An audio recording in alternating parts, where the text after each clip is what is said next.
en mi vida. Por favor de mí ya no hables nada, ya no soy tuya. Calla, calla cuando hace falta en mi vida. Por favor de mí ya no hables nada, ya no soy tuya. Si fuiste mío y eres de otra, si fui tu amor y ya no soy nada. Mira cómo nos juega el destino, después de unirnos hoy nos separa. Así, así, así. Si fuiste mío y eres de otra, si fui tu amor y ya no soy nada. Mira cómo nos juega el destino, después de unirnos hoy nos separa. ¡Qué triste final, amor! ¿Sabes? Por más lejos que me vaya, siempre te llevaré en mi corazón, mi linda guanuqueña. Me diste tu amor puro y sincero. No puedo negarlo, no puedo negarlo. No, no. En mi escritorio me puse a escribir.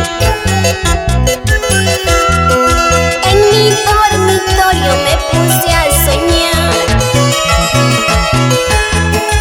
Ese lapicero, maldito papel. Ellos son testigos de este loco amor. En mi escritorio me puse a escribir. En mi dormitorio me puse a soñar. Ese lapicero, maldito papel. Ellos son testigos de este loco amor. Aunque tu cariño no es para mí, aunque tu sonrisa no es de gozar, la hermosa novela de nuestro amor solo la muerte lo borrará. Aunque tu cariño no es para mí, aunque tu sonrisa no es de gozar, la hermosa novela de nuestro amor solo la muerte lo borrará.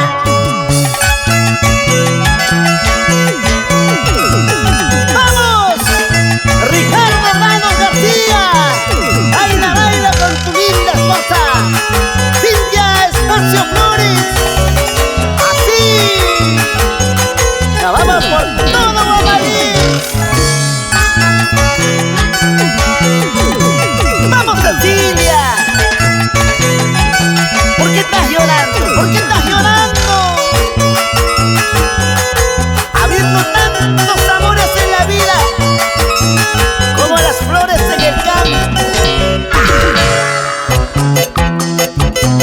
¡Ay! Así me gusta, sonríele, sonríele.